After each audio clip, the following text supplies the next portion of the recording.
Hello friends, कैसे हैं आप लोग।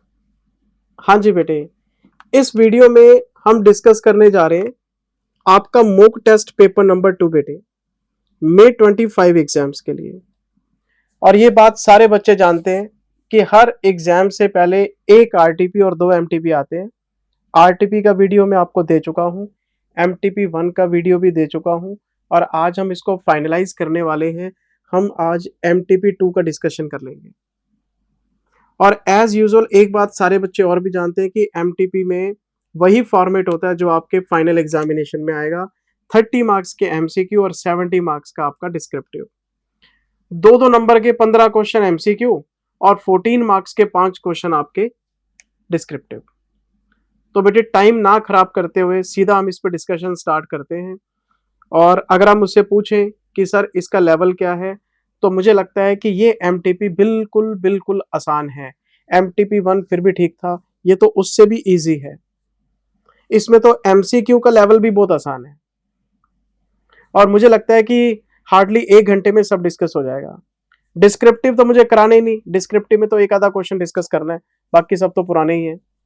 और एक मुझे एमसीक्यू डिस्कस करने हैं आपके साथ, तो फटाफट से शुरू करते हैं। ये हमारा पार्ट नंबर 1 है बेटे, केस स्टडी बेस्ड 30 मार्क्स का। हम इस पे चर्चा शुरू करेंगे। ये हमारा फर्स्ट केस सिनेरियो है, ये हमारा फर्स्ट केस सिनेरियो है और ये इन्होंने पूछा है मेरे बच्चे अकाउंटिंग स्टैंडर्ड 26 पे, इंटेंजिबल एसेट्स पे। करें स्टार्ट। आओ जरा पढ़ना शुरू करते हैं। क्या कहते हैं जी। कोई कंपनी है बेटे, Digitex limited acquired an intellectual property at the cost of 70 lakh rupees. 70 lakh रुपए का कोई इंटेंजिबल खरीदा है इन्होंने। At the beginning of the year, लो साल के पहले दिन। अगर साल के पहले दिन आप कोई एसेट खरीदेंगे तो उसे पूरे साल हम डेप्रिशिएट कर सकते हैं। तो पीपी पे डेप्रिसिएशन निकालते हैं, इंटेंजिबल पे अमोर्टाइजेशन निकालते हैं, बात एक ही है और पूरे साल की वर्किंग बनाएंगे हम। It meets the definition of intangible asset as per AS 26 as per the calculations made by the company. Benefit from this intellectual property will accrue for the next 5 years. सारे बच्चों को पता है AS 26 में मैं सबसे पहले इंटेंजिबल की डेफिनेशन की बात करता हूं कि पहले आप कंडीशंस को पूरा करो फिर हम उसको इंटेंजिबल मानेंगे। और अगर डेफिनेशन की कंडीशन फेल हुई हम उसको बैलेंस शीट में जगह नहीं देंगे, सीधा राइट ऑफ करेंगे।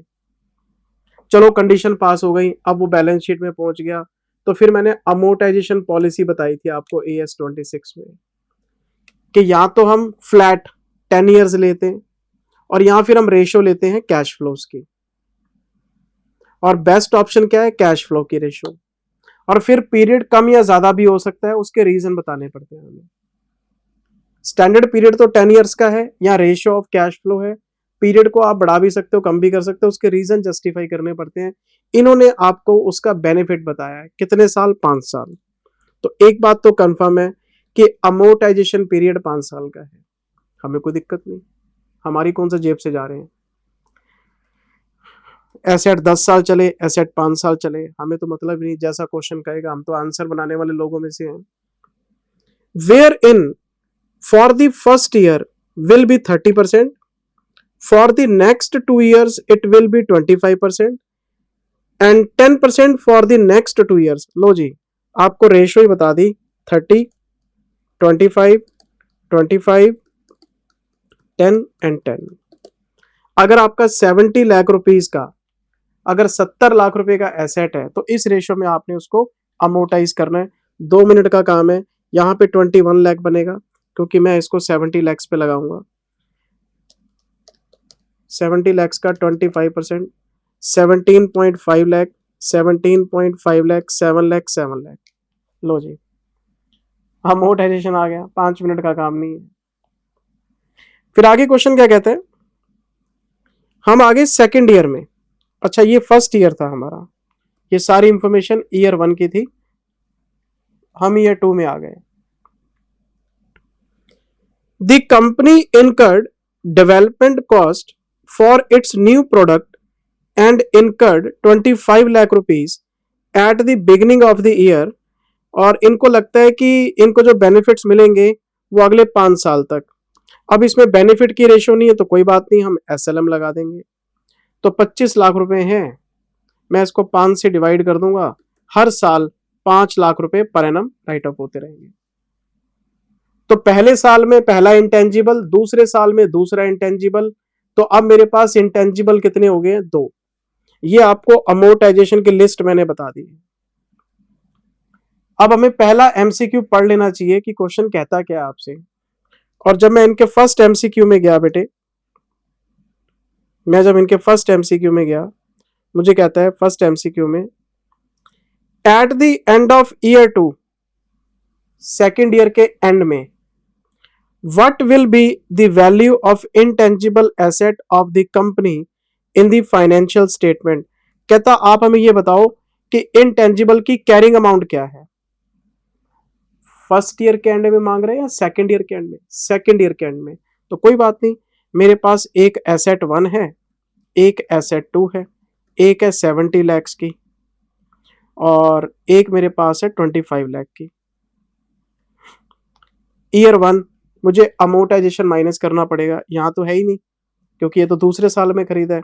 तो इसमें पहला अमोर्टाइजेशन है 21 लाख रुपए का, वो मैं माइनस करके देख लूंगा, ठीक है। फिर आ गया ईयर 2, ईयर 2 में है 17.5, 17.5 लाख रुपए हैं, 17.5 लाख रुपए हैं, और इसका 5 लाख रुपए है। ये इंटेंजिबल मैंने सेकेंड ईयर में खरीदा था ना। कैरिंग अमाउंट बता दो, तो इसकी कैरिंग अमाउंट तो आ गई है 20 लाख। इसकी कितनी आई है?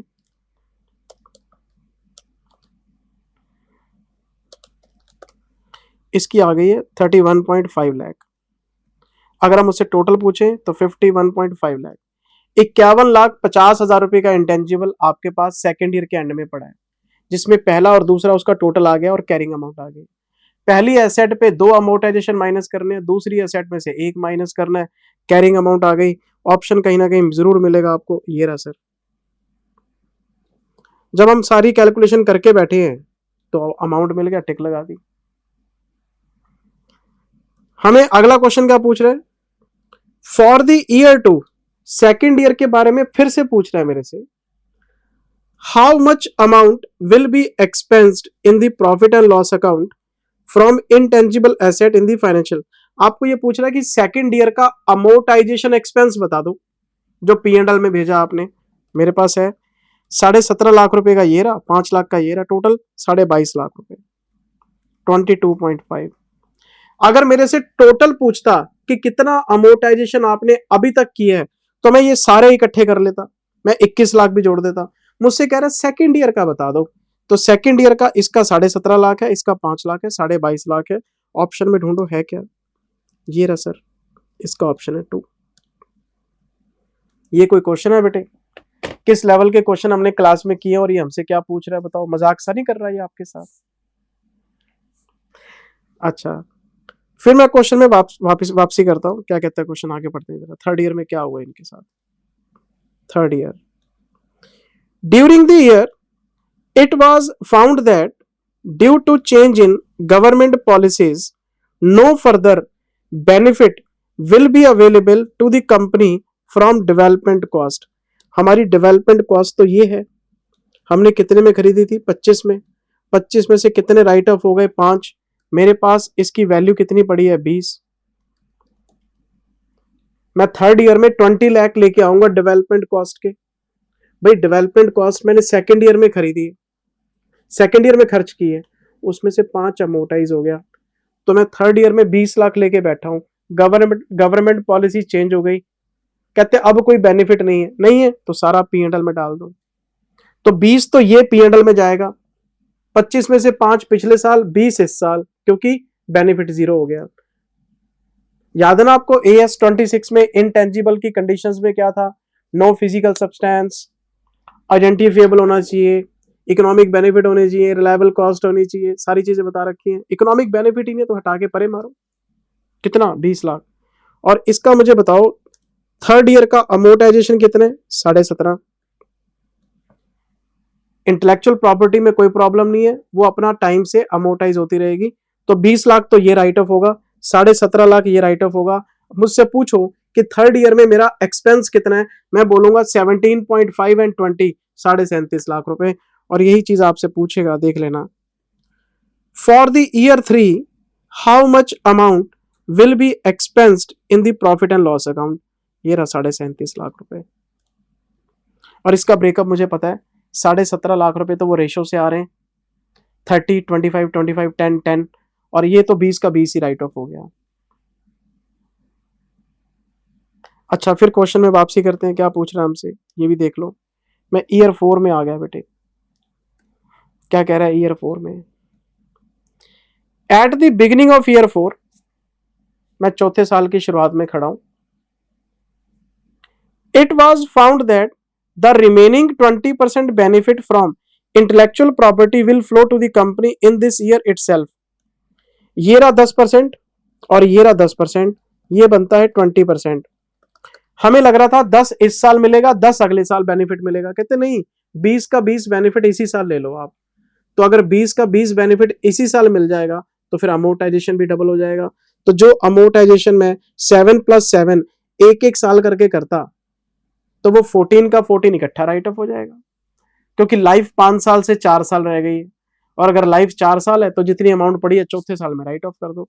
ये राइट ऑफ हो गया, ये राइट ऑफ हो गया, ये 2 रह गए। 7-7 लाख के 2 अमोर्टाइजेशन अगले 2 सालों में होने हैं। कहता नहीं जी, इसी साल ही आप इसको राइट ऑफ कर लो, बेनिफिट खत्म हो गया बस। तो 14 लाख रुपए ये रहा। ये पूछेगा आपसे, for the year 4 how much amount will be expensed, 14 lakhs, ये रहा। ये तो जितना पड़ा है 10-10%, 7-7 लाख रुपए इकट्ठा राइट ऑफ कर देंगे। तो आंसर बताओ, पहले का आंसर है 4, फिर आंसर है 2, फिर आंसर है 1, और फिर आंसर है 3। 4 2 1 3, 4 2 1 3, 4 2 1 3। 4 क्वेश्चन हो गए हैं, 2-2 नंबर गए हैं, 8 नंबर आपके पक्के हो गए। है ना आसान काम, इतना ही काम था। चलो अगले क्वेश्चन पे चलते हैं। एमसीक्यू तो आसान है बेटे, इसमें इस बार तो आसान ही पूछिए। ये रहा सेकंड क्वेश्चन, और ये पूछा इन्होंने AS22 में से। Taxes on income, defer tax, asset, defer tax, liability. पढ़ो जरा। सिचुएशन 1, पहला case, expert limited has depreciation amounting to 6 lakh rupees in its books as per accounting records. Accounts में कितना डेप्रिसिएशन है, 6 लाख रुपए का, बहुत बढ़िया। और जो डेप्रिसिएशन है एज पर टैक्स रिकॉर्ड वो 15 लाख रुपए है, लेकिन टैक्स में डेप्रिसिएशन 15 है। लगाओ दिमाग। इनकम टैक्स में डेप्रिसिएशन 9 लाख रुपए से एक्स्ट्रा है। इनकम टैक्स में आपने 9 लाख रुपए का डेप्रिसिएशन फालतू डाल दिया। और अगर इनकम टैक्स में फालतू एक्सपेंस डालोगे, आज मेरी टैक्सेबल इनकम कम हो जाएगी 9 लाख से, और अगर आज मेरी टैक्सेबल इनकम कम है तो फ्यूचर में बढ़ेगी ड्यू टू टाइमिंग डिफरेंस। और जब टैक्सेबल इनकम फ्यूचर में बढ़ेगी तो उस पर टैक्स भी बढ़ेगा, DTL बनेगा। तो इस 9 लाख रुपए पे आपको टैक्स रेट लगाना है और DTL बना देना है। ये कोई क्वेश्चन है? AS22 में क्या नहीं पढ़ाया बेटे आपको, मुझे बताओ आप। मैं तो बदनाम ही टाइम के लिए हूं। जिंदल सर आप 350 घंटे में पढ़ा रहे हो, वो दूसरा टीचर 180 घंटे में पढ़ा रहा है। सर हम तो उधर जाएंगे, वो कम टाइम में ज्यादा आउटपुट दे रहा है, चले जाओ।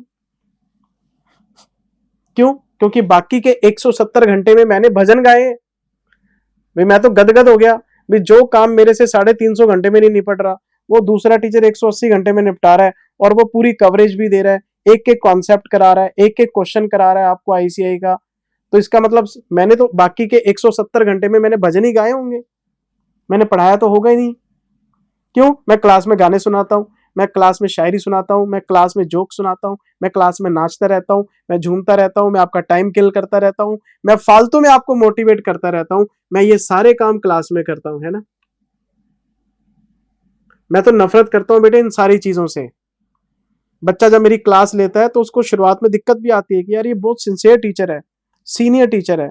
अब मुझे बताओ, मैं अपनी उम्र के लिहाज के हिसाब से क्लास में सीटियां मारता हुआ, कॉमेडी करता हुआ, हैं करता हुआ अच्छा लगूंगा?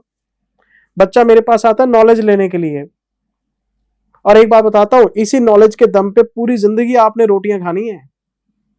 कहीं पहुंचना चाहते हो ना लाइफ में, अगर सपने बड़े हैं, हर बच्चे के सपने अलग होते हैं। Sky is the limit for the dreams. अगर जिंदगी में कुछ अचीव करना चाहते हो तो पढ़ना पड़ेगा उसके लिए, क्योंकि ज्ञान से पावरफुल वेपन दुनिया में है ही नहीं। ज्ञान एक ऐसी चीज है बेटे जो आपको कहीं से कहीं ले जाएगी, लेकिन उसके लिए शॉर्टकट छोड़ने पड़ेंगे। तो ये सारी चीजें मेरी पढ़ाई हुई है, आपको बहुत प्यार से कॉन्सेप्ट कराया था। मेरी बात समझ रहे हो? तो 9 लाख का डिटेल आ गया सर। अब देखना पड़ेगा पहला केस में क्या कहता है ये। देखो पहला क्वेश्चन क्या है, situation 1, how much deferred tax asset और लाइबिलिटी। डेफर्ड टैक्स लाइबिलिटी बनेगी, आप इनकम टैक्स में फालतू खर्चा डाल रहे हो। आज मेरी टैक्सेबल इनकम कम है, फ्यूचर में बढ़ेगी ड्यू टू टाइमिंग डिफरेंस, तो उस पर आपका टैक्स भी बढ़ेगा। डीटीएल टैक्स का रेट बताओ कितना है? 50%। तो 9 लाख रुपए का 50%, 4.5 लाख रुपए का डीटीएल ढूंढो, क्वेश्चन में होगा कहीं ना कहीं। ये रहा सर डीटीएल।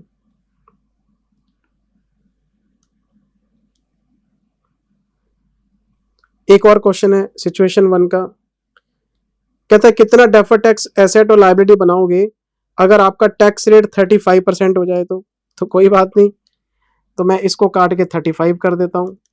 तो 9 लाख का 35 कर लो, बताओ कितना डीटीएल कम हो जाएगा? टैक्स रेट कम होने से 3.15 हो जाएगा। ये ढूंढो आंसर में है क्या? ये रहा सर 315 का डीटीएल। तो पहले का आंसर क्या आया? 2, फिर इसका आंसर आया 3। टैक्स रेट का अंतर है। अगर आपको 9 लाख रुपए पे 4.5 लाख रुपए का डीटीएल बनाना आता है, तो आप 9 लाख रुपए पे 35% के हिसाब से 3.15 का भी बना लोगे। सेम ही तो है बेटे। चलो आगे चलते हैं, सेकंड सिचुएशन में क्या कहता है वो देखते हैं। ये सेकंड केस है बेटे। Further they have accrued 8 lakh rupees towards GST liability for the last month of the year which is expected to be paid off next month।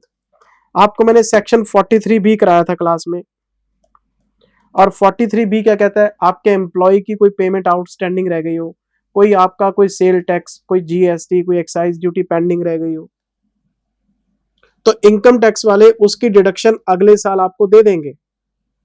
Return file करने से पहले पहले जमा करा दो। जब आप बैलेंस शीट बनाओगे 31 मार्च को, तो आपने आउटस्टैंडिंग दिखा दिया, outstanding bonus, outstanding salary, outstanding आपका कोई टैक्सेस ड्यूटीज, 43B में खर्चे वर्चे अगर आपने आउटस्टैंडिंग दिखा दिए, तो इनकम टैक्स डिपार्टमेंट कहता है मैं इसकी डिडक्शन दे दूंगा आपको, लेकिन अगले साल जब रिटर्न फाइल करोगे उससे पहले पहले पेमेंट हो जानी चाहिए। और अगर आप पेमेंट नहीं करोगे, फिर मैं आपको डिडक्शन नहीं दे पाऊंगा। तो कोई बात नहीं, ये कह रहे जी नेक्स्ट मंथ, अगले महीने ये पे कर देंगे। अगर ये अगले महीने पे कर देंगे तो फिर इनकम टैक्स से डिडक्शन मिल ही जाएगी। अब मुझे बताओ, अकाउंट्स में आपने एक्सपेंस डाल दिया एक्रूड बेसिस पे, और टैक्स में आएगा वो कैश बेसिस पे। टाइमिंग का अंतर है ना, यहाँ एक्रूअल बेसिस है, वहां पे कैश बेसिस है। टाइमिंग का अंतर है, इसमें तो करंट ईयर में आ गया, इसमें नेक्स्ट ईयर में आएगा। टाइमिंग का अंतर है। अब मुझे बताओ, ये खर्चे की बात हो रही है, यानी इनकम टैक्स में आप अपना एक्सपेंस अगले साल क्लेम करोगे, तो कोई बात नहीं, जब आप खर्चा अगले साल डालोगे टैक्सेबल इनकम कम हो जाएगी, आपका टैक्स कम हो जाएगा, डेफर्ड टैक्स एसेट बना लो, इस पे डीटीए बनेगा। इस वाले पॉइंट में आपने खर्चा फालतू डाल दिया, और इस वाले पॉइंट में आप खर्चा अगले साल डालोगे, तो आपकी टैक्सेबल इनकम अगले साल कम होगी, आपको टैक्स अगले साल बच जाएगा। डीटीए बना लो। कितनी अमाउंट है? 8 लाख रुपए। लो आ जाओ। सिचुएशन 2, हाउ मच डीटीए और लाइबिलिटी शुड बी रिकॉग्नाइज? 35%। कोई बात नहीं, 8 लाख रुपए का 35% डीटीए बना लो, कितना बनता है बताओ? इसका डीटीए बनता है 280। ये रहा सर। ऑप्शन 1 231। अभी भी एक क्वेश्चन पेंडिंग है। ये क्वेश्चन इन्होंने AS22 की जगह AS28 से पूछ लिया इम्पेयरमेंट का। और मैंने क्लास में आपको बताया था कि इम्पेयरमेंट करने से पहले कोई ना कोई इंडिकेशन होना चाहिए। मैंने क्लास में दो तरह के इंडिकेशन बताए थे, external and internal. External indications, कोई इंटरेस्ट रेट इंक्रीज हो गया, इंटरेस्ट रेट बढ़ने से पीवी फैक्टर कमजोर हो जाता है, वैल्यू इन यूज गिर जाती है, इंपेयरमेंट का इंडिकेशन है। टेक्नोलॉजी चेंज हो गई तो एसेट की वैल्यू में गिरावट एक्सपेक्टेशन से ज्यादा आ गई। कंपनी का मार्केट प्राइस पर शेयर उसकी बुक वैल्यू से नीचे आ गया।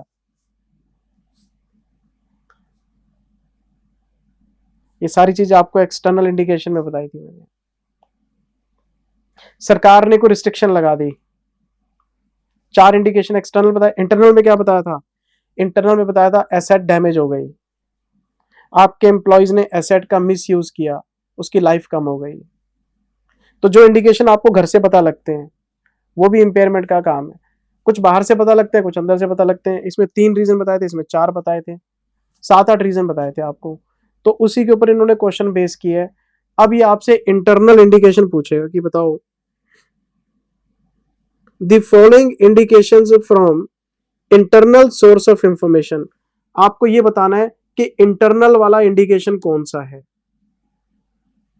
अच्छा, पहला इंडिकेशन, एसेट की मार्केट वैल्यू डिक्लाइन हो गई है हमारी एक्सपेक्टेशन से ज्यादा। ये तो ड्यू टू टेक्नोलॉजी होता है सर, और वैसे भी मार्केट वैल्यू बाहर से पता लगती है, ये एक्सटर्नल इंडिकेशन है। इंटरेस्ट रेट आपका इंक्रीज हो गया है, ये भी मार्केट का इंडिकेशन है। मार्केट का कैपिटलाइजेशन कैरिंग अमाउंट से नीचे आ गया है।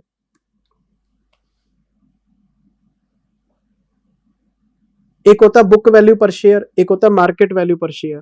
अगर शेयर की मार्केट वैल्यू बुक वैल्यू से नीचे आ जाए तो पता लग जाता है कि एसेट्स ओवर स्टेटेड है, मार्केट में तो पैसे मिल नहीं रहे।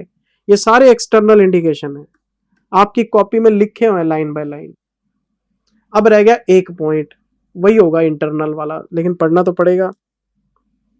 क्या कहता है?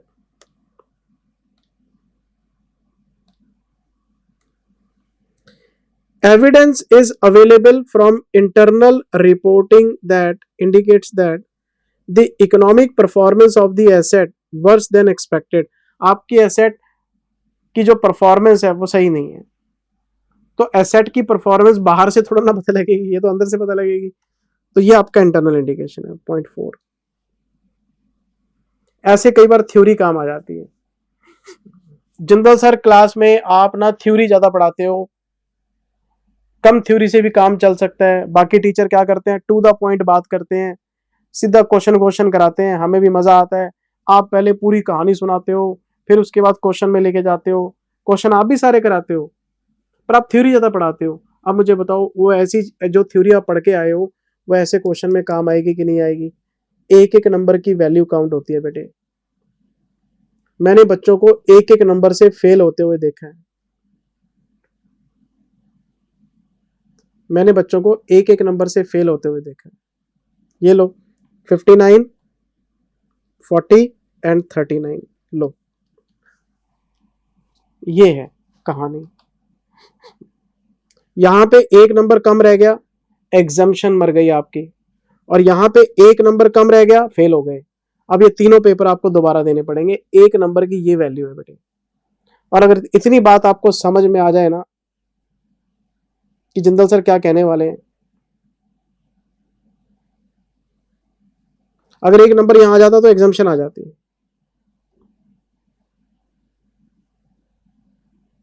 एक एक नंबर।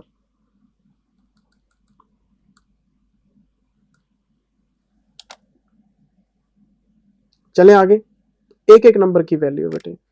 चौथा तो इसमें आ गया 4, लो जी 2314, 2314, 2314।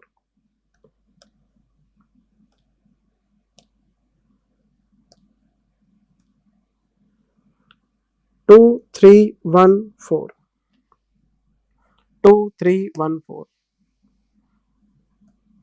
4 क्वेश्चन और कर लिए, 2-2 नंबर के, 8 नंबर और पक्के हो गए, 8 और 8 16। अब चलते हैं क्वेश्चन नंबर 3 की तरफ। ये किस चीज पे है? ये तो मजेदार क्वेश्चन है सर, ये तो आप आंखें बंद करके भी कर लोगे। ये तो बायबैक पे है। ये आपसे पूछेगा बताओ कितना मैक्सिमम बायबैक करें हम। तो 3 टेस्ट लगाने होते हैं, एक शेयर आउटस्टैंडिंग, एक रिसोर्स, एक डेट इक्विटी, और फिर विच एवर इज लोअर को आपने, वही सेम क्वेश्चन है। चलो मैं आपको कीवर्ड्स पढ़ा देता हूं, आपका समय नष्ट नहीं करूंगा मैं, बहुत कीमती समय बेटे आपका। पहले बताओ प्राइस क्या है, 20 रुपीज का है, और ये आपके पास कैपिटल स्ट्रक्चर दे रखे हैं इन्होंने। शेयर कैपिटल 12.5 लाख, 10 रुपए का एक। Reserve and surplus, security premium 2.5 lakh, P&L 1.25 lakh, और रेवेन्यू रिजर्व 15 लाख। आपको रेवेन्यू रिजर्व के बारे में बताया था, P&L के साथ आ जाए तो GR बन जाता है, GR के साथ आ जाए तो P&L की तरह यूज कर लेते हैं। अच्छा तो मुझे बताओ ESC बताओ कितनी है? 12.5 लाख की है ये, बहुत बढ़िया। अच्छा फ्री रिजर्व्स, सिक्योरिटी प्रीमियम कितना है? 2.5 लाख का। P&L कितना है? 125, और GR कितना है? 15 लाख। मैंने इसका लगाया टोटल 31,25,000, यही आता ना, 12.5 और 2.5 15 15 15 30 30 और 31 25। ये आपकी इक्विटी पड़ी है आपके पास। अच्छा लोन भी पढ़ लो यार, लॉन्ग टर्म बोरिंग्स कितनी है? 2875 है, और अनसिक्योर्ड लोन्स कितने? 1650 के। अगर मैं लोन्स की बात करूं तो 1875, और अनसिक्योर्ड लोन कितने के हैं? 1650। ये डेट इक्विटी रेशियो में काम आएंगे आपके, आपको पता ही है, ये डेट इक्विटी रेशियो में काम आते हैं बेटे। ये बनते हैं 45-25।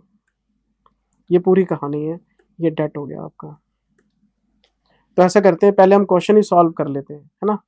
तो सबसे पहले अगर मैं लगाता हूं शेयर्स आउटस्टैंडिंग टेस्ट, तो 12.5 लाख रुपए की मेरे पास कैपिटल है, 10 रुपए का एक शेयर है, तो मेरे पास 1,25,000 शेयर्स हैं।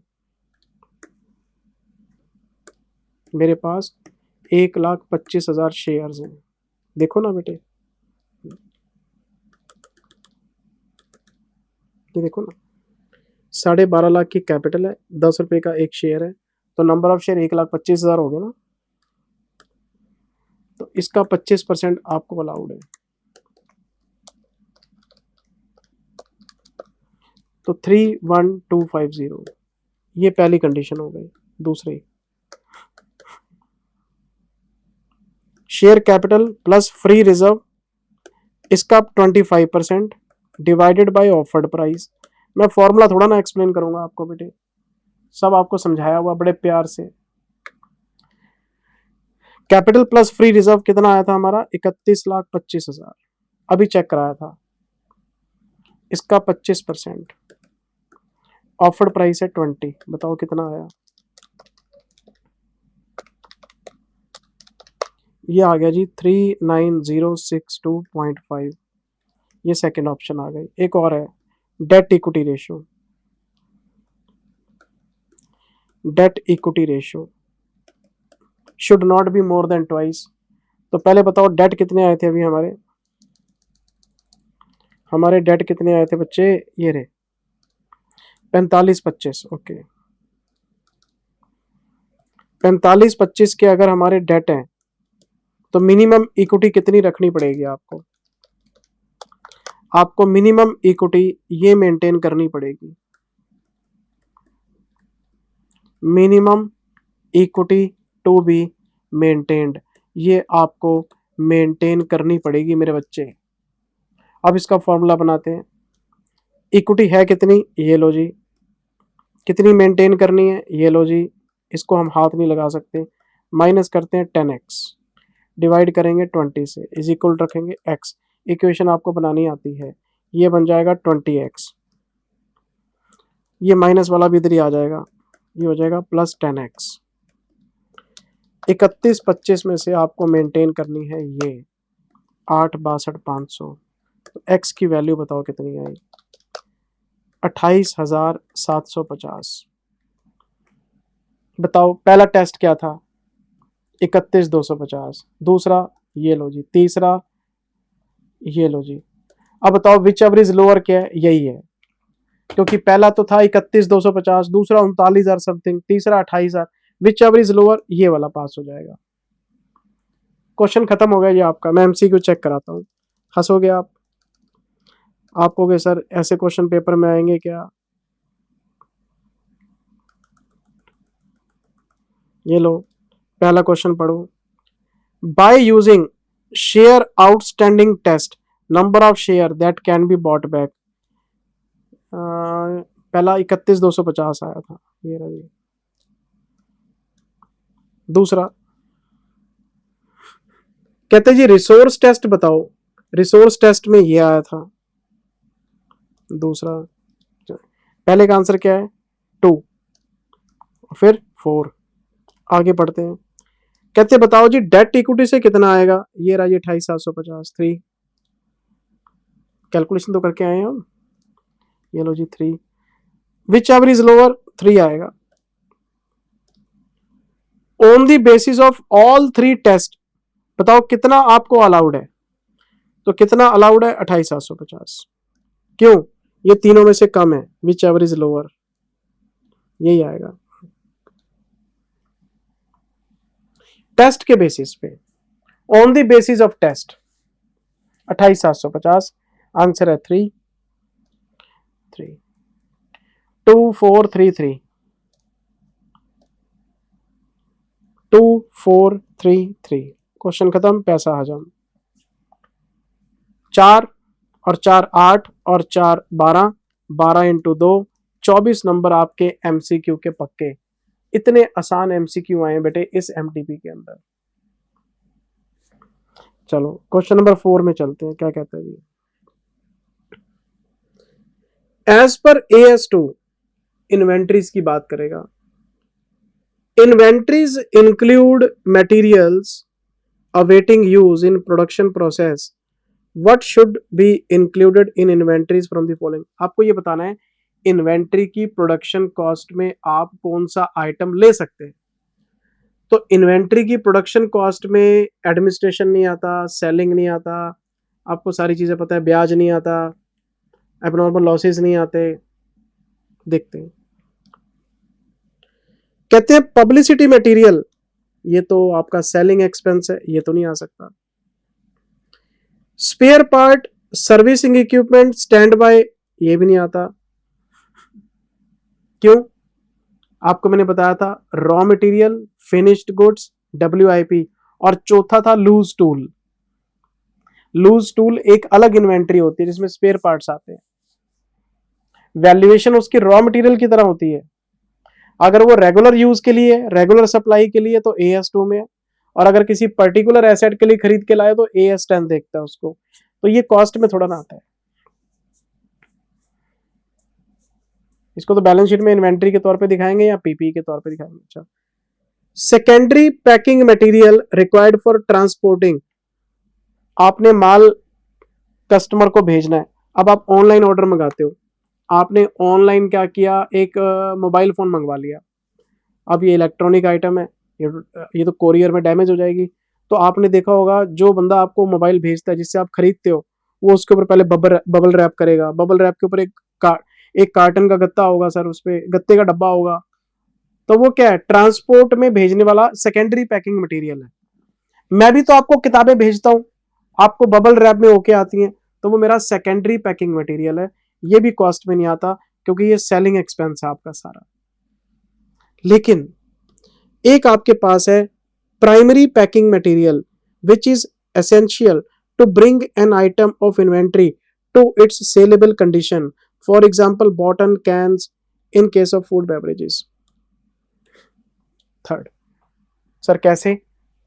आपको डाइट कोक पीना है, आप दुकानदार के पास गए, आपने बोला यार डाइट कोक देना, तो डाइट कोक क्या वो आपको लिफाफे में डाल के देगा?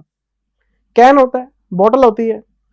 अगर कोई लिक्विड बेवरेज है तो वो बोतल में पैक करके तो देगा, तो वो जो बोतल की या कैन की कॉस्ट है वो प्रोडक्ट की कॉस्ट में, वो पैसे लेते हैं आपसे। मेरी बात समझ रहे हैं? कुछ पैकिंग मटेरियल तो प्राइमरी रहेगा रहेगा।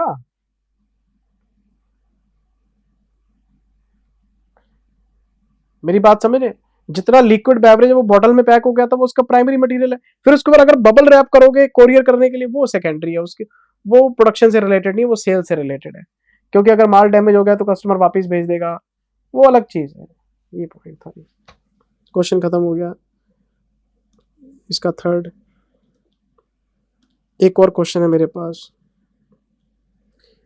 कहते जी कोई कंपनी है सरगम लेसी है ये, इसने एक मशीन ली है लीज पे, अच्छा लेसर से 13 साल के लिए, और उसकी वैल्यू 50,000 रुपये पर एनम है। लाइफ बताओ 15 साल, लो कर लो बात। लाइफ कितनी है? 15, और लीज पीरियड कितने? 13। बताओ जरा मेजर पार्ट है कि नहीं है? 15 साल में से 13 साल के लिए आप लीज ले रहे हो, मेजर पार्ट है कि नहीं है? और अगर मेजर पार्ट है तो फाइनेंस लीज है। ये रहा ऑप्शन 2। पढ़ने की जरूरत नहीं, बच्चों वाला क्वेश्चन है। फाइनेंस लीज है जी, क्योंकि major part of economic life आप कवर कर रहे हो। आपको लीज की नेचर बतानी थी कि बताओ लीज एग्रीमेंट की नेचर क्या है। तो 15 में से 13 फाइनेंस लीज है, मेजर पार्ट है। बाकी क्वेश्चन क्यों पढ़ूं मैं जब मेरे को पॉइंट्स आते हैं सारे। किसी भी लीज को फाइनेंस लीज बोलना है, मैंने आपको 5 पॉइंट बताए थे। PV of MLP should be equal to और less than, sorry, PV of MLP should be equal to और more than fair value. Number 2, there should be an option to purchase at the end of lease period. There should be a compulsion to purchase. Major part of useful life. और 5वां asset की nature. 5 में से कोई भी एक point आ जाए finance lease मान लेते हो, तो मेजर पार्ट का पॉइंट लगा दिया, क्वेश्चन खत्म हो गया। इसका आंसर है 2। ये रहा जी 2। मैं 6th क्वेश्चन में आ गया। Suman limited acquired 1000 shares of Sarika 150 each. मैंने 1000 शेयर खरीदे 150 रुपए के हिसाब से 1.5 लाख के हो गए। अकाउंटिंग स्टैंडर्ड 13 का क्वेश्चन है जी। पेड ब्रोकरेज 1%, लो जी 1500 रुपए की ब्रोकरेज हो गई 1%, तो शेयर की कॉस्ट कितनी पड़ी मेरे को? ये 1000 शेयर है। In the same financial year, Sarika issued bonus share at 1 share for every 4 share. 4 के लिए 1, अगर 4 के लिए 1 तो 250 शेयर बोनस है, कॉस्ट मेरी नील है। अब मेरे पास 1250 शेयर हो गए हैं और 1,51,500 की कॉस्ट रहेगी। सुमन ने 500 शेयर बेच दिए हैं। अगर इन्होंने 500 शेयर बेच दिए हैं तो 12.5 में से अगर 500 बेच दिए तो 750 मेरे पास है। और क्वेश्चन देखो क्या मांग रहा है, कहता बताना जी जरा आपकी कैरिंग अमाउंट कितनी रह गई आफ्टर सेल। कैरिंग अमाउंट का मतलब balance sheet value, after sale का मतलब सेल के बाद। तो 750 शेयर है मेरे पास सेल के बाद। तो बड़ी सिंपल सी इक्वेशन है, 1,51,500, 1250 शेयर की कॉस्ट है, तो 750 की कितनी? 90,900 आएगी। हाँ 90,900 आएगी। ये रहा थर्ड। अगर मैं इसको इंटू 500 कर देता हूं तो कॉस्ट फॉर सोल्ड पोर्शन आ जाएगा। 1250 से डिवाइड करके 500 से गुना करोगे तो कॉस्ट फॉर सोल्ड पोर्शन आएगा, वो प्रॉफिट और लॉस में चला जाएगा, प्रॉफिट और लॉस की कैलकुलेशन में चला जाएगा। और अगर 750 से गुना करता हूं तो क्लोजिंग बैलेंस आ जाएगा। देखो इसका आंसर ऐसे ही, ये थर्ड। ये एमसीक्यू है बेटे बच्चों वाले। 15 क्वेश्चन 2-2 नंबर के, 30 नंबर पक्के हो गए आपके। अब मैं आपको लेके चल रहा हूँ डिस्क्रिप्टिव पार्ट में। ये 70 मार्क्स का है, मुझे इसमें ज़्यादा मेहनत नहीं करनी। ये इसका फर्स्ट पार्ट है बेटे। ये अकाउंटिंग स्टैंडर्ड 24 डिसकंटिन्यूइंग ऑपरेशन का है। आप क्लास बुक में जाओ और ये क्लास बुक का क्वेश्चन नंबर 11 है, cut copy paste ditto question. मैंने लिस्ट बना रखी है, देखो ना लिस्ट बनी हुई है मेरे पास। मैं क्वेश्चन नंबर 1B में आ गया। ये तो AS4 का क्वेश्चन है जी, एडजस्टिंग नॉन। आप क्लास बुक में जाओ, क्वेश्चन नंबर 18 है जी, मेरा कराया हुआ है। क्वेश्चन नंबर 2, ये वही नेगेटिव माइनॉरिटी वाला क्वेश्चन है, AS21। Consolidation, negative minority interest, ना फिगर चेंज करते हैं ना क्वेश्चन चेंज करते हैं, स्टडी मैट से उठा के दे दिया। स्टडी मैट का ही तो है सर, हमने हमारी क्लास बुक क्या है, study mat, RTP, MTP, past exam की टेपा टेपी तो है, आईसीए की तो कवरेज करते हैं हम। ये हमारी क्लास बुक का क्वेश्चन नंबर 18 है, ये भी, वो भी 18 था, ये भी 18 है। अच्छा जी, फिर मैं आ गया 3A में। ये मैं आपको समझा देता हूँ बेटे, क्वेश्चन है तो ये ब्रांच का, कहने को मैं आपको कह सकता हूं कि कर लेना, लेकिन मैं समझा देता हूँ फिर भी। चलो question number 3A, branch accounts.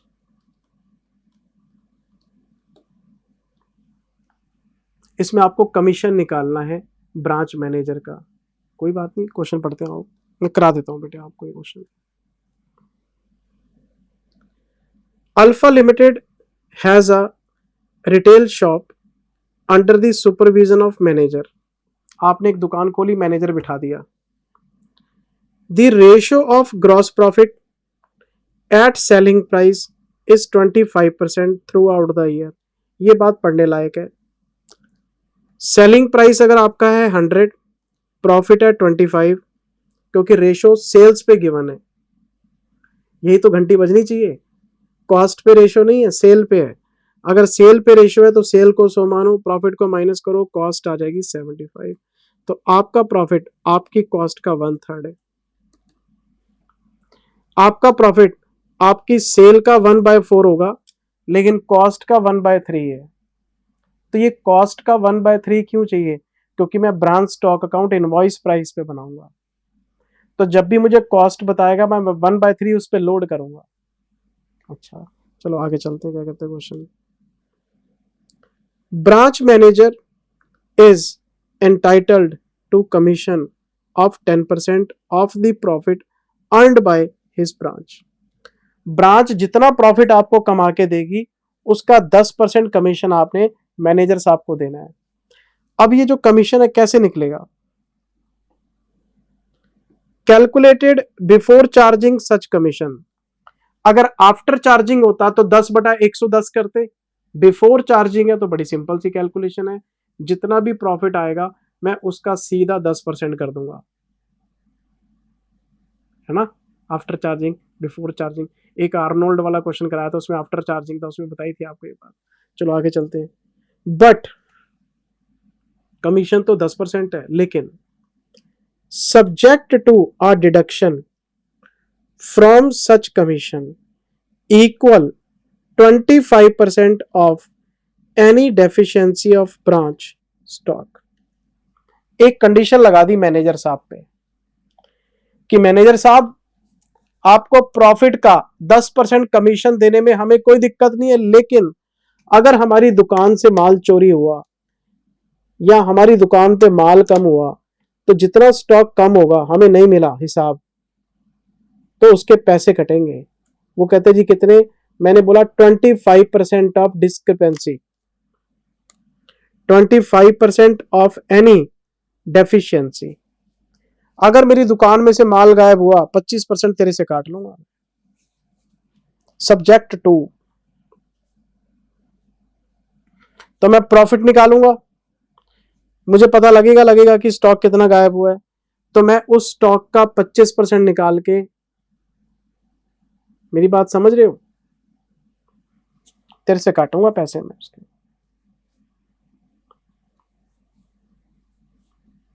मैंने प्रॉफिट निकाल लिया, प्रॉफिट का 10% कमीशन निकाल लिया, तो उस कमीशन में से मेरा जो स्टॉक मेरे को मिल नहीं रहा उसका 25% काट के दूंगा तेरे को मैं। ये खेल है सारा इस क्वेश्चन में। अच्छा क्वेश्चन आगे क्या कहता है? आपको ओपनिंग स्टॉक बता रहा है एट कॉस्ट, मैं इसमें 1/3 ऐड करूंगा। ऐसा करता हूं ना, आपको नोटिंग वोटिंग करने की जरूरत नहीं है। मैंने बनाया ब्रांच स्टॉक अकाउंट और वो भी इनवॉइस प्राइस पे बनाता हूं। मैं सबसे पहले लिखूंगा टू बैलेंस बीडी, कितना है 74,736, मैं इसमें जोड़ूंगा 1/3। सेल का 1/4 है, लेकिन कॉस्ट का तो 1/3 है, प्लस इसका नहीं, इसको करूंगा 1/3। 99648। फिर आ गया GST भी, ये भी कॉस्ट पे 289680,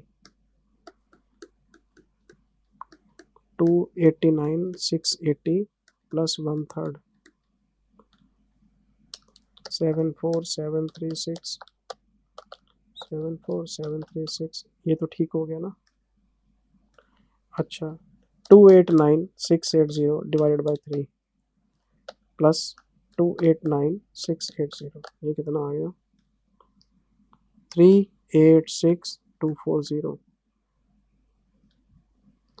फिर मेरे पास है जी सेल 361,280 की है, बाय सेल्स 361,280 की सेल हो गई। चलो आगे क्लोजिंग स्टॉक सेलिंग प्राइस पे, चलो क्लोजिंग स्टॉक तो बना बनाया है 123,328, 123,328, ठीक है 123,328, ठीक है। अब ढूंढो जरा स्टॉक कुछ मिला, गायब हुआ कि नहीं। 386,240, 485,888,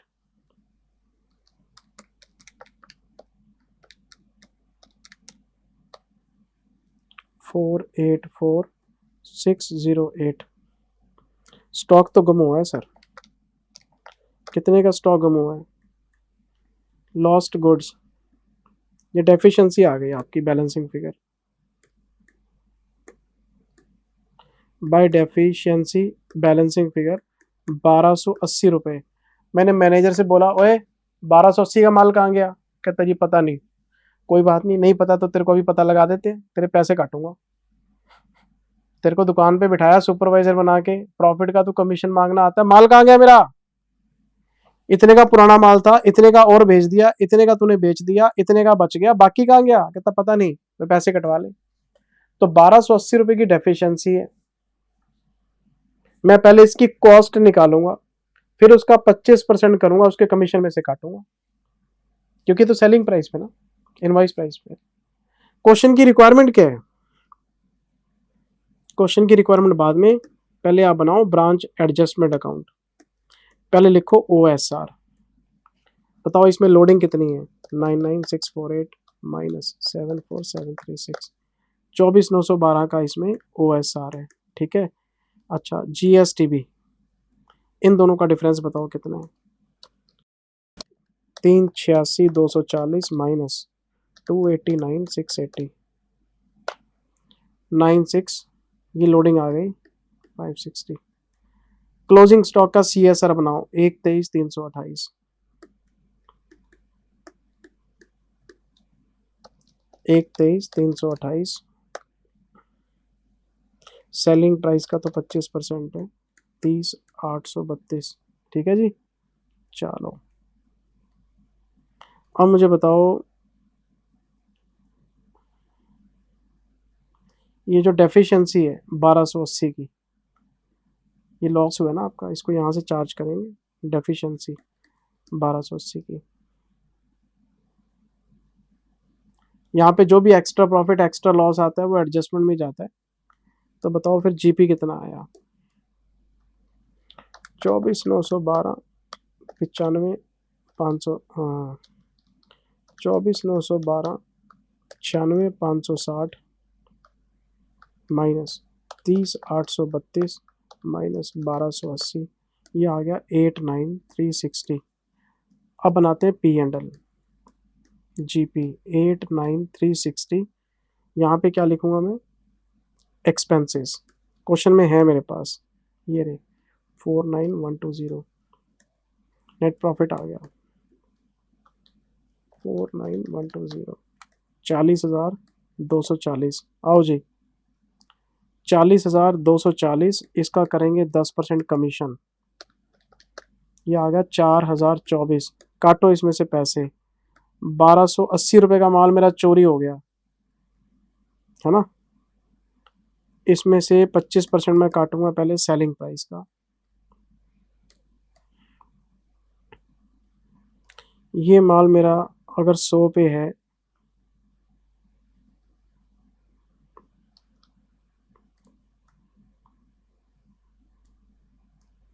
पहले मैं करूंगा इसका 75%। क्यों सर? 1280 रुपये इनवॉइस प्राइस पे है, लॉस होता है कॉस्ट पे। लॉस किस पे होता है? कॉस्ट पे। पहले इसकी कॉस्ट निकालो, तो 1280 रुपये की तो कॉस्ट 75% ही है, 25% तो लोडिंग है इसके अंदर। अब इसका 25% काटो भाई साहब से, पैसे नहीं दूंगा इसको मैं। मैंने इससे 240 रुपये काट लिए, 4024, 3784 तेरा बनता है, ले जा। अच्छा अब हुआ क्या, हमने इसको एक कमीशन दे रखा है उसके अकाउंट में, उसने पैसे मांगे होंगे, मैंने बोला चल लेता जा लेता जा, बाद में एडजस्ट कर लूंगा। तो 2400 रुपये मेरे से ये ले चुका है। अगर ये 2400 रुपये ले चुका है तो 1384 रुपये और बनते हैं, ले जा भैया, ये तेरा पेबल अमाउंट है। और क्वेश्चन ने यही चीज मेरे से मांगी है कि बताओ जी आपका कमीशन कितना बनता है इसमें।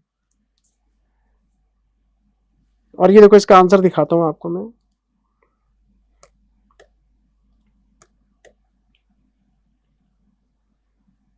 ये रहा जी 1384 रुपये। और इन्होंने क्या किया ना, मेरे टाइम बचाने के लिए नालायकों ने क्या किया, यहाँ पे सीधा ही ब्रांच अकाउंट बना दिया शॉर्टकट में। ऊपर तो ब्रांच स्टॉक बनाया, नीचे एडजस्टमेंट P&L बनाने की बजाय ब्रांच अकाउंट। आप पेपर में अपना स्टॉक एंड डेटर के हिसाब से एडजस्टमेंट P&L बनाओ, प्रॉफिट निकल गया, फिर नीचे वो वर्किंग दिखा दो। जरूरी नहीं कि हम ब्रांच अकाउंट बना के आए, हमें क्या पता लगेगा कि ब्रांच अकाउंट बनाना है, हमें तो प्रॉफिट निकालना है।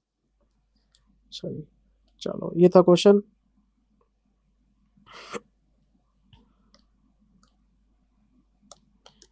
इसका एक बी पार्ट भी है बेटे, ये जो बी पार्ट है इसका, ये अकाउंटिंग स्टैंडर्ड 23 का है, एसोसिएट का। मैंने आपको क्लास में एसोसिएट की डेफिनेशन बताई थी कि अगर मेरे पास किसी कंपनी के 20% या उससे ज़्यादा लेकिन अप टू 50% शेयर है तो वो मेरी एसोसिएट है, और मेरे पास सिग्निफिकेंट इन्फ्लुएंस आ जाएगा, पावर ऑफ पार्टिसिपेशन आ जाएगी। 50% से ऊपर चला गया तो कंट्रोल ही आ जाता है, फिर तो AS21 आ जाता है। मैं तो AS23 की बात कर रहा हूँ, 20% से लेके 50% तक। और उसमें एक स्पेशल पॉइंट कराया था आपको, पोटेंशियल वोटिंग राइट्स, कि अगर मेरे पास किसी कंपनी के कन्वर्टिबल डिबेंचर्स हैं, कन्वर्टिबल प्रेफरेंस शेयर्स हैं, जो फ्यूचर में इक्विटी शेयर में कन्वर्ट होंगे, तो आप जो फ्यूचर में कन्वर्ट होने वाले शेयर्स हैं उनको परसेंटेज में काउंट नहीं करोगे। आज एसोसिएट की डेफिनेशन आज वाली होल्डिंग के बेसिस पे निकलेगी, पोटेंशियल होल्डिंग नहीं देखनी होती, वो जब कन्वर्ट हो जाएंगे तब देखेंगे। उसी चीज के ऊपर क्वेश्चन बना दिया कि इन्होंने, हमारी इस कंपनी ने 15% शेयर ले लिए इसमें, और फिर इनके पास 5000 कन्वर्टिबल डिबेंचर भी हैं, और ये डिबेंचर शेयर में कन्वर्ट हो जाएंगे 3 साल बाद। बताओ कि क्या ये एसोसिएट है? Answer is no. क्यों? 15% से तो एसोसिएट बनती नहीं, मिनिमम 20% होना चाहिए। फिर आप एक लाइन और लिखोगे कि ये जो कन्वर्टिबल डिबेंचर आपने खरीदे हैं जो 3 साल बाद कन्वर्ट होंगे, ये पोटेंशियल वोटिंग राइट्स हैं, एक्चुअल वोटिंग राइट्स नहीं है। आज इनके पास कोई वोटिंग पावर नहीं है, 3 साल बाद जब ये शेयर बनेंगे तब काउंट कर लेंगे, तब देख लेंगे। तो कन्वर्टिबल डिबेंचर के दम पे आप इसको एसोसिएट नहीं मान सकते। मेरे पास तो 15% शेयर है और 15% के अकॉर्डिंग ये मेरी एसोसिएट नहीं है। ये क्लास में कराया हुआ क्वेश्चन है, कराया हुआ कॉन्सेप्ट है। चलो जी, ये क्वेश्चन नंबर 4 है आपके पास, ये मैं नहीं करा रहा बेटे, ये कैश फ्लो स्टेटमेंट का क्वेश्चन है, एक जनरल सा क्वेश्चन है। और मैंने क्लास में 55-60 क्वेश्चन आपको दे रखे हैं बुक के अंदर, 50 क्वेश्चन उसमें से कराए भी होंगे, कोई 5-10 होमवर्क में गए होंगे, मैक्सिमम कराए हैं आपको। ये आपका होमवर्क में दे रहा हूँ, ये आप कर लेना, मेरे पास इसमें बताने लायक कुछ है नहीं बेटे। कैश फ्लो का क्वेश्चन है, इनडायरेक्ट मेथड से बनाना है, एक बैलेंस शीट दे रखी है और ये गिनती के 3-4 पॉइंट दे रखे हैं, ये आप बना लेना आपकी प्रैक्टिस के लिए। ये तो अमेलगामेशन है, ये तो डिट्टो क्वेश्चन है क्लास बुक का। आप क्लास बुक में जाओ, क्वेश्चन नंबर 41 है, ये कट कॉपी पेस्ट दे दिया आपको। क्वेश्चन नंबर 6 में आओ, ये तो मजेदार सा आसान सा क्वेश्चन है। पढ़ते ही हंसोगे। कहते बताना जी जरा अमेलगामेशन में, एब्जॉर्प्शन में और एक्सटर्नल रिकंस्ट्रक्शन में क्या डिफरेंस होता है। अपनी AS14 की कॉपी खोलो, पहले पन्ने पे यही लिखवाया हुआ है कि अमेलगामेशन किसको कहते हैं, एब्जॉर्प्शन किसको कहते हैं, एक्सटर्नल रिकंस्ट्रक्शन किसको कहते हैं। या फिर कहते हैं आप ये बता दो टाइमिंग डिफरेंस में और परमानेंट डिफरेंस में क्या डिफरेंस होता है बताओ। आपकी AS22 की कॉपी खोलो, डेफिनेशन वाला पेज देखो, उस पर लिखवाया हुआ दोनों में क्या डिफरेंस होता है। एक रिवर्सिबल है, एक डेड है। ये क्वेश्चन है बेटे मेरे कराने लायक, बताओ मैं क्या पढ़ाऊं इसके अंदर। अच्छा ये वाला, ये आ गया सेगमेंट वाला, सेगमेंट एक्सपेंस। मैंने क्लास में 5 डेफिनेशन कराई थी आपको, segment revenue, segment expense, segment result, segment assets, segment liabilities, और आपको क्लास में बताया था कि इनमें क्या क्या इंक्लूड करना है और क्या क्या नहीं करना। तो ये सेगमेंट एक्सपेंस है, और इसमें मैंने साफ साफ बोला था इंटरेस्ट एक्सपेंस नहीं लेना, क्योंकि लोन कंपनी लेती है, सेगमेंट का नहीं होता, इसलिए हम सेगमेंट लायबिलिटी में लोन भी नहीं लेते। इंटरेस्ट एक्सपेंस भी नहीं लेना, इंटरेस्ट इनकम भी नहीं लेनी, इसलिए हम सेगमेंट एसेट्स में इन्वेस्टमेंट भी नहीं लेते। पूरी कहानी आपके पास थी। तो ये इंटरेस्ट के ऊपर पूछ रहा है, कहता है बताओ whether interest expense relating to overdraft and other liabilities identified to a particular segment should be included in segment expense. No, interest cannot be included in segment expense. ले सकती है कंपनी सेगमेंट एक्सपेंस में अगर financial institution हो, ये भी लिखवाया हुआ है, बैंकिंग हो, कोई NBFC हो, उनका तो काम ही ब्याज का होता है। ये इसमें पूछ लिया इन्होंने, ये पढ़ लेना प्लीज। फिर आगे क्वेश्चन कहता है in case interest is included as a part of cost of inventory as per AS16, फिर क्या करोगे, फिर तो मजबूर है। अगर आपका कोई इन्वेंट्री है, आपने कोई चीज बनाई है, तो वो कॉस्ट ऑफ गुड सोल्ड है, उसमें ब्याज कैपिटलाइज हो गया क्वालिफाइंग एसेट की वजह से, तो फिर तो वो कॉस्ट में आ ही जाएगा, उसका क्या कर सकते हैं। डायरेक्टली ब्याज को नहीं लेना, आपने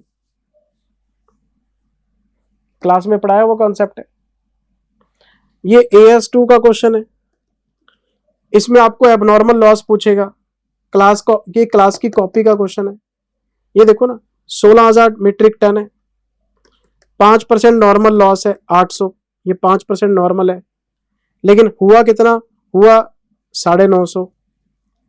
अगर 950 की वेस्टेज है, 800 नॉर्मल है, तो 150 एबनॉर्मल लॉस है। और मैंने बताया था आपको कि नॉर्मल लॉस को आप कॉस्ट में एब्जॉर्ब कर सकते हो, एबनॉर्मल P&L में जाता है, तो कोई बात नहीं। 16,000 माइनस 800, 15,200 मेरे पास नॉर्मल आउटपुट आना चाहिए था, नहीं आया। बताओ कॉस्ट कितनी है, 190 रुपए। तो 16,000 इंटू 190 डिवाइडेड बाई 15,200, ये एवरेज कॉस्ट आ जाएगी आपकी। 16,000 इंटू 190, 16,000 इंटू 190 डिवाइडेड बाई 15,200, 200 रुपये की इफेक्टिव कॉस्ट आएगी, और 150 यूनिट है, 30,000 रुपये आ गया आपका आंसर। एबनॉर्मल लॉस 30, और ये P&L में जाएगा। मैं क्लास की बुक की नंबरिंग भी दे सकता हूं, मेरा क्लास में कराया हुआ क्वेश्चन है भाई। 16,000 यूनिट है, 190 में खरीद के लाए हो, 800 यूनिट नॉर्मल लॉस में जाएंगे, आपको पता ही है, तो 15,200 पे एलोकेट कर देंगे उसको, एवरेज कॉस्ट 200 की आ गई, लेकिन वेस्टेज निकली 950, 150 आपका एबनॉर्मल में चला गया, तो फिर वो उस पर कॉस्ट एलोकेट करके P&L में भेज दो। ये देखो ना,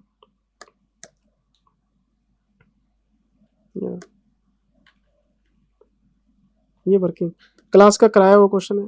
ये हमने इतने का माल खरीदा, 800 आपके नॉर्मल जो है वो नॉर्मल लॉस है, 15,200, तो अगर मैं 15,200 पे इसको एलोकेट करता हूं तो 200 रुपए की एवरेज आती है, 150 P&L में चला जाएगा। MTP खत्म, पैसा हजम, दोनों MTP करा दिए सर आपको, RTP हो गया, MTP हो गए, सब हो गया। बेस्ट ऑफ लक, अच्छे से पेपर करके आना। और एक मैंने आपके केस सिनेरियो की बुक रिकॉर्ड कर दी है सारी, वो भी शेयर करूंगा आपके साथ, आज ही शेयर कर दूंगा। MTP2 भी आ जाएगी, वो भी आ जाएगी, देख लेना please. Thank you very much, take care, bye bye, love you all, bye bye.